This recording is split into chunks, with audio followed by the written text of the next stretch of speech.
Hi, I'm Vincent Andrusani, and this is episode 9 of The Place of Sound.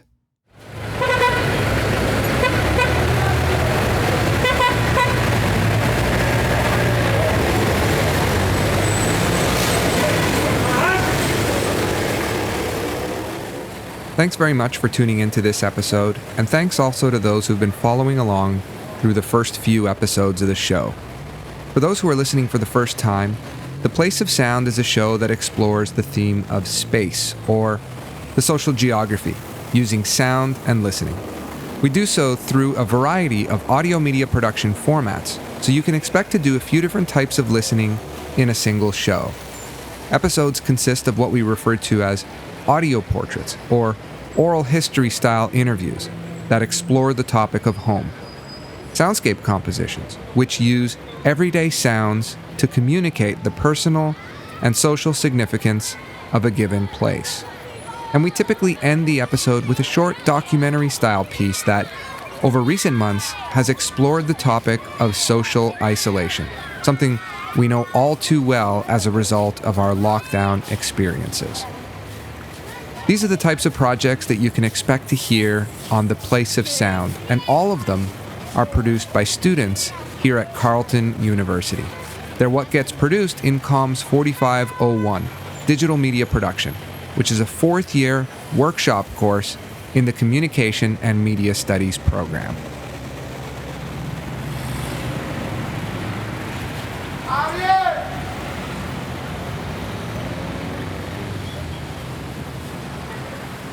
In the last episode, we listened to some great projects by Kathleen Collins, Catherine Hammond, Wendy Bocata, and Xiaoyi Chen. We have another round of great projects this time as well, but before we listen to them, we'll pause for a quick announcement by Omer Ongun.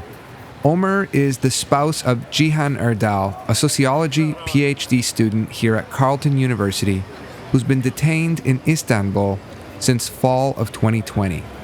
Omer's got a really important message about Cihan, and he shares information about how you might get involved to help bring him back to Ottawa. Hi, my name is Ömer, and I am Cihan Erdal's spouse. Cihan Erdal is a sociology PhD student at Carleton University, an award-winning youth researcher, peace and LGBTI+ activist. Cihan was arrested in Istanbul in September 2020 while he was conducting his research. His arrest was linked to 2 social media posts made 7 years ago calling to protest the Turkish government's failure to protect Kurds against ISIS massacre attempt in northern Syria. 2,500 academics and 30 international organizations, including Amnesty International and Human Rights Watch, released solidarity statements for Cihan. European Parliament condemned Cihan's detention, and the United Nations Working Group on Arbitrary Detention made inquiries to Turkey. Today in Turkey, thousands of students, journalists, and intellectuals are unjustly in prison. Like other dissidents behind bars, Cihan is arbitrarily and unfairly detained. Help us free Cihan Erdal and bring him back to his home in Ottawa. Visit freecihanerdal.com and follow Free Cihan Erdal on Twitter. As Omer mentioned, if you're interested in learning more about Cihan's present status and what you can do to help out, be sure to check out the @FreeCihanErdal account on Twitter and the corresponding website.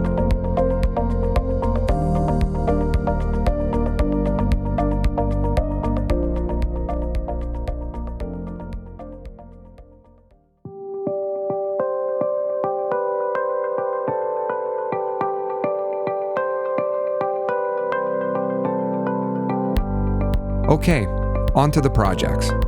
In this episode, we'll listen to an audio portrait, a soundscape composition, and a podcast. 3 projects in total. The audio portrait is by Rachel Bender-Kerbel and is on the topic of home. Rachel's piece is called The Meaning of Home, and it features her father, who describes what home means to him, recalling his own upbringing with fondness and affection. The soundscape composition is by Kayla Meirinho and is called Lessons from the Shop. In it, Kayla explores the sounds of a place that she literally grew up in, the equipment shop that her parents have owned since Kayla was little.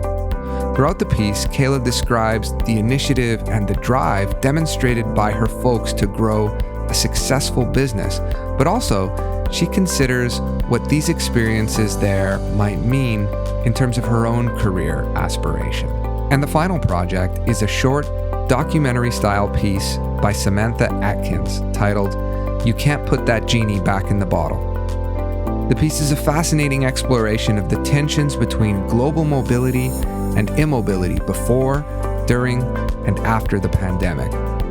Samantha recounts her own experiences as a traveler and the experiences of her parents as Canadians who were living abroad until the pandemic. She also takes this opportunity to interview a couple of people who work in the aviation industry, including her father, who comments on it from a unique perspective as the CEO of the Comox Valley Airport Commission. Stick around to listen to this fascinating project, but in the meantime, I'll let Rachel introduce her audio portrait, titled The Meaning of Home.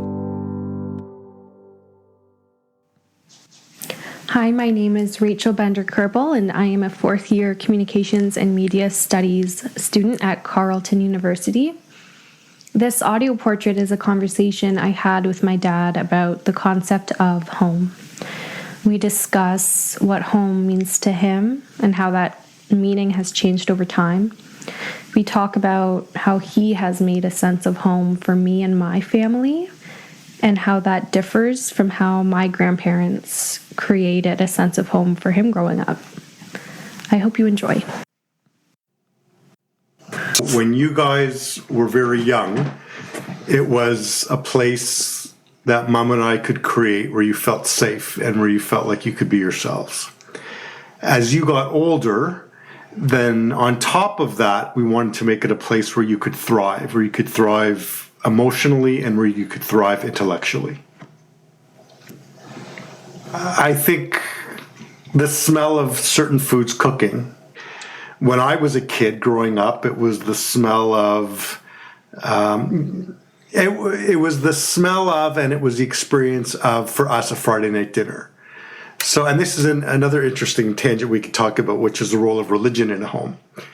Because when I grew up, while I was not particularly religious, we always had Friday night Shabbat dinner. The family would sit around the table, say a few prayers, and it was just a consistency that we had. And then we also celebrated Rosh Hashanah with family, Passover with extended family. I mean, all the cousins will get together for that one. So that's another interesting part of home. And I think while we've given you guys a little bit of that, we celebrate the high holidays. I remember you telling me once, not that long ago, that you don't believe in God. And that sort of struck me through. Like, I was stunned by that. To think that, and I guess I shouldn't be, because we didn't really give you a religious education at all. But that's so different from how I grew up. The other important thing for us as a family that helped to create home is our dogs, right? We had Shadow for 17 years now. Shadow's been like a miracle dog, still kicking after 17 years. And now we have North, who's just over a year old. And while I was a little skeptical about getting North, I have to say that I'm really enjoying it. So definitely for us, dogs. And that's different from when I was growing up. When I was growing up, we did have dogs, but I didn't necessarily have the same affection for them as I do now. And I think maybe that's because I see how much you guys love the dogs. I'm sorry. With all of the children, all four of you having now moved out, home does feel very different. It feels calmer, quieter. But when you come back, and you and Aaron tend to come back at least a couple times a week, we really, really enjoy it. So now that you've sort of moved away, it's special when you guys come back. A home that's big enough so that we can all have our own space when we need it. A home that's big enough And that's why I like this one so much, so that when you guys start having your families, there's enough room for you guys to comfortably come back with our grandchildren, God willing. Yeah, I mean, a home that's comfortable for as much family as we can get in here. My name is Kayla Meirinho. Lessons from the Shop is a soundscape composition created about my dad's mechanic shop. Established in 2004, I chose this place because of the impact it had on my upbringing. It's loud and busy with sounds of engines running, metal being welded, the clanking of parts together, and the constant opening and closing of office doors. Though an atypical place to have spent part of my childhood, the exposure to it taught me what jobs in life I didn't want and how success isn't dependent on how much education you've completed.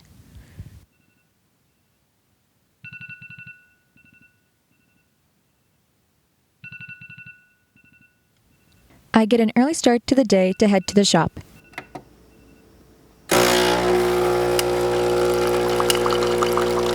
I'm not here often.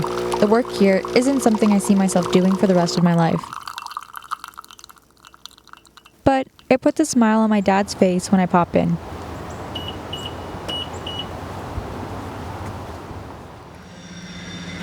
This is where I spent most of my time growing up. Hello, Pai. Hey, you go pick up a part of the Fasco? That's it. My parents immigrated to Canada when they were about my age. My dad never completed school further than grade 6, and my mom barely had her high school diploma. Even then, they still became successful. My dad's worked in mechanics since he was 12. He worked on motorbikes and cars in Portugal, was in the Navy, worked as a mechanic when he got here, and established the shop in 2004.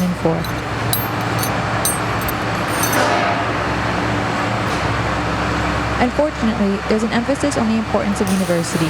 My parents think it's the right path too, although that's hypocritical if you ask me. Growing up, my mind was saturated with university presentations and recommendations, but lacked resources to explore alternatives. Trade school, college, those seemed to be left out. Going straight to work? Unheard of. Having grown up around the business, I didn't want to partake in school. I experienced firsthand what entrepreneurship looked like. I saw the work ethic. I watched how the shop was run and knew what projects were going on. There were lessons here school couldn't teach me. I'm all for immersive, hands-on experiences. Sapira. Kusha.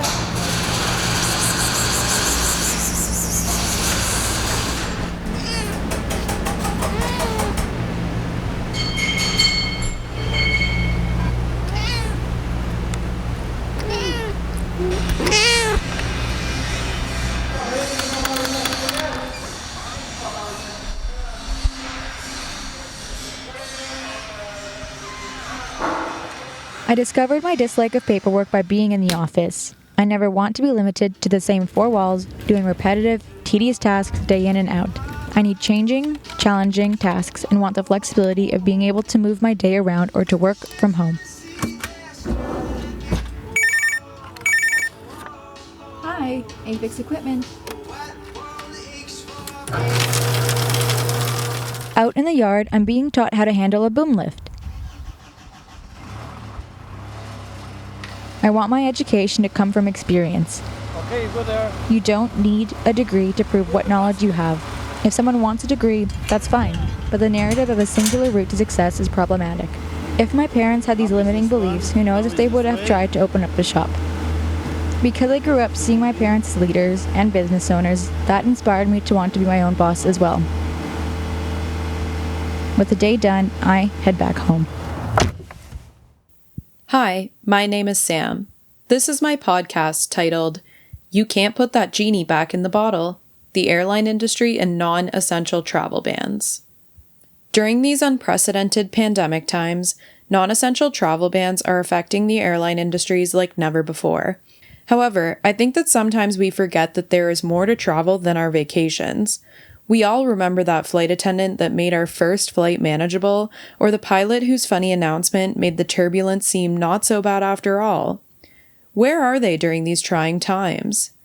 As I will reveal in this podcast, it seems these are the people that we should consider when discussing the impact the travel bans have had on the airline industries. Travel is a huge part of my life.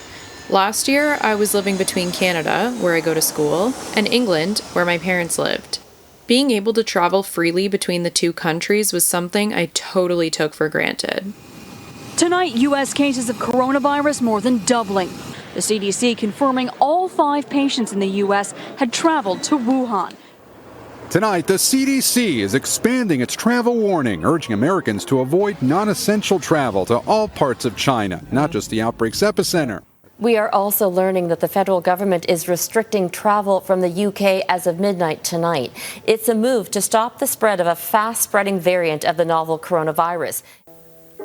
And so, starting in March 2020, everything changed for my family.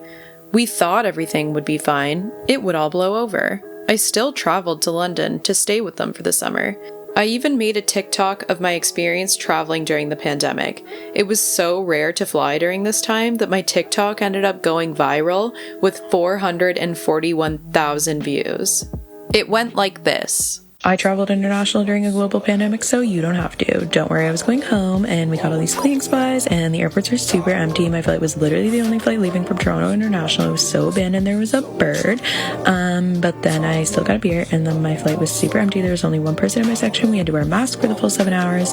I got my own row to sleep, which was cute, and they had ASMR, which was weird. And then when we got to Heathrow, it was also super empty. And then I got home and clapped for the NHS because they're heroes. London, baby.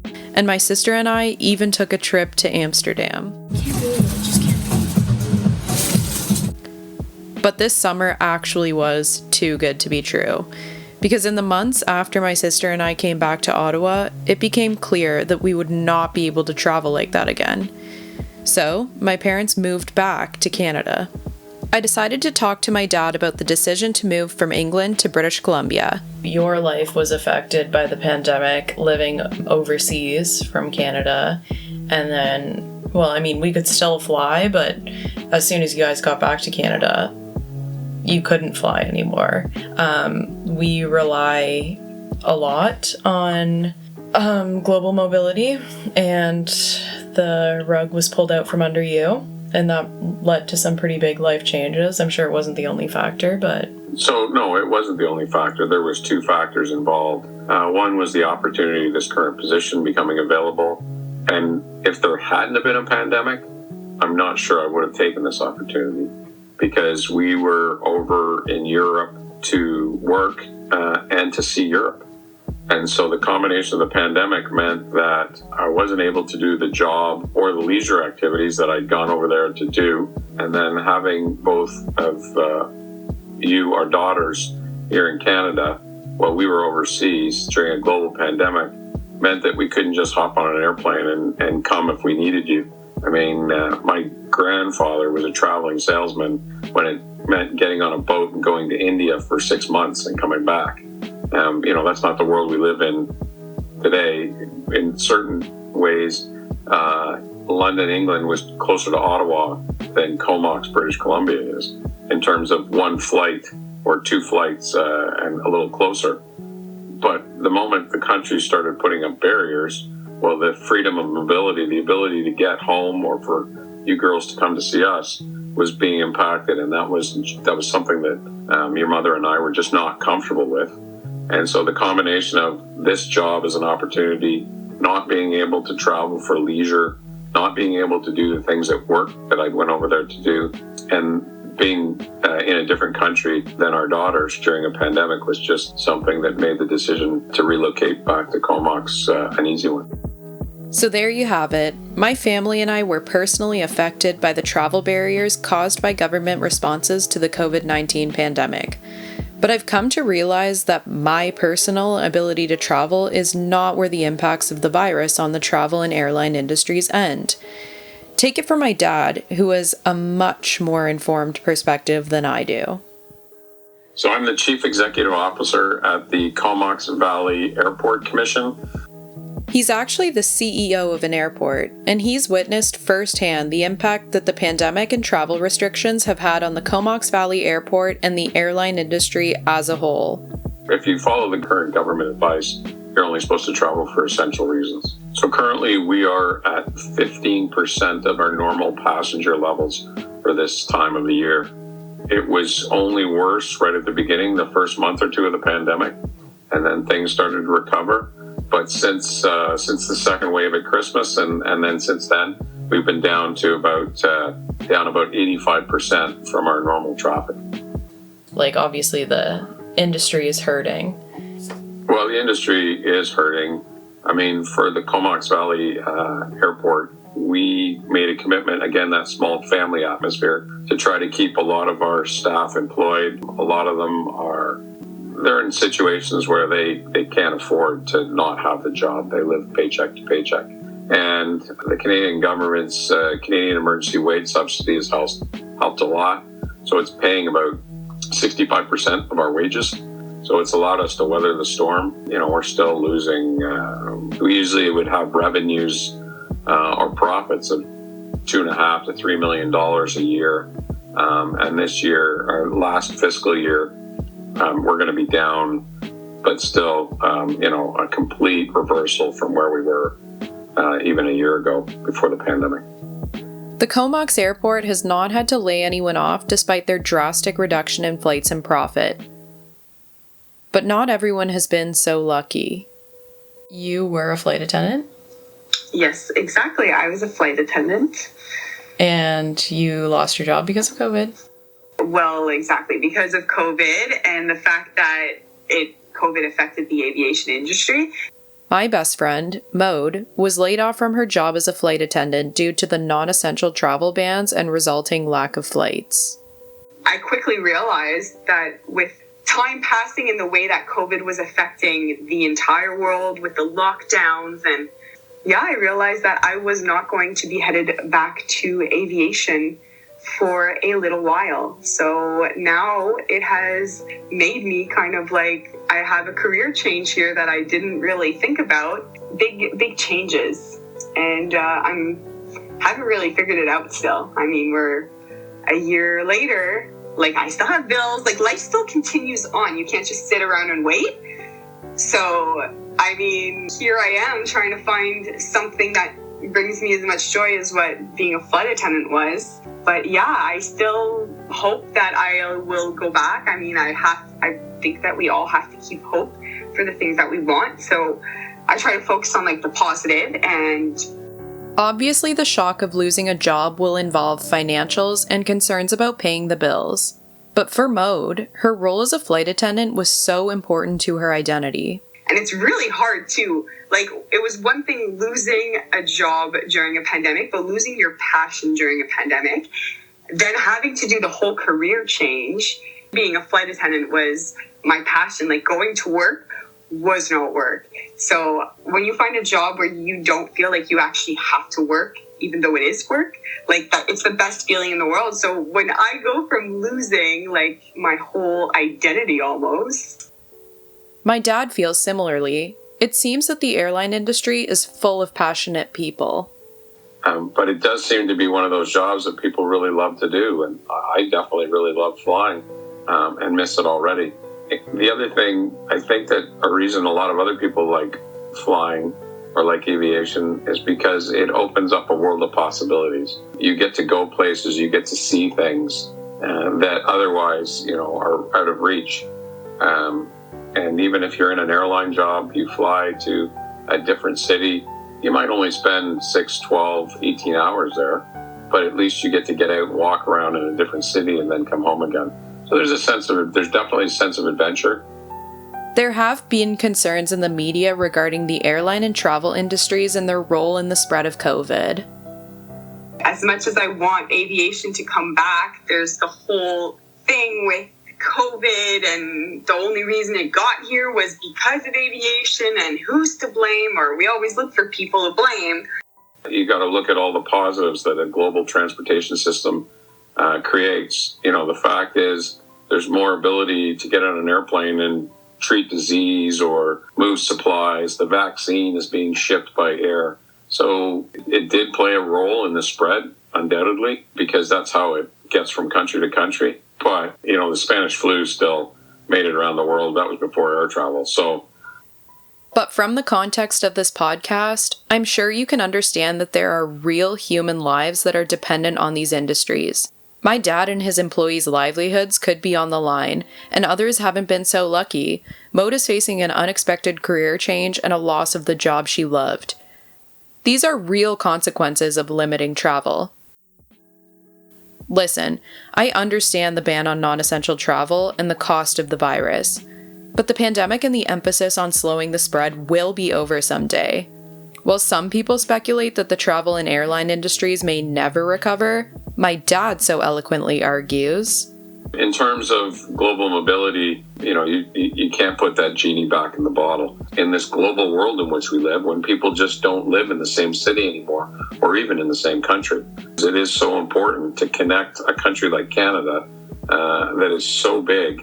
And I was talking to people today where, haven't seen their parents in Halifax in 2 years, or haven't seen their family in Toronto in a year and a half. It's not realistic to drive across the country to see them. So aviation is the one that plays that role. Yeah, it'll be good to have it back. It will be good to have it back. Thanks for listening. Gotta take off.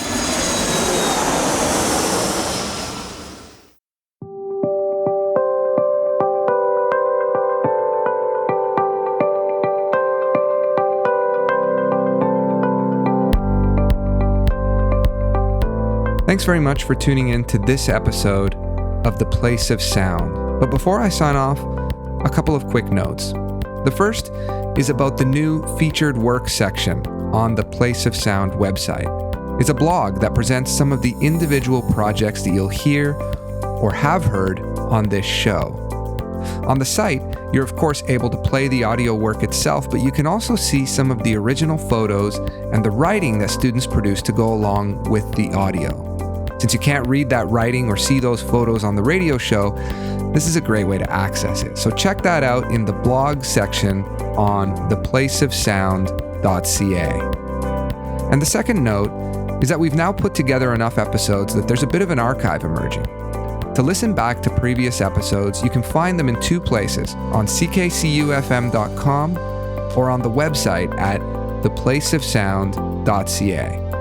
But in the meantime, keep your ear out for upcoming episodes, which air on CKCU Radio every other Monday at 6:30 p.m. Until next time, thanks for listening to The Place of Sound.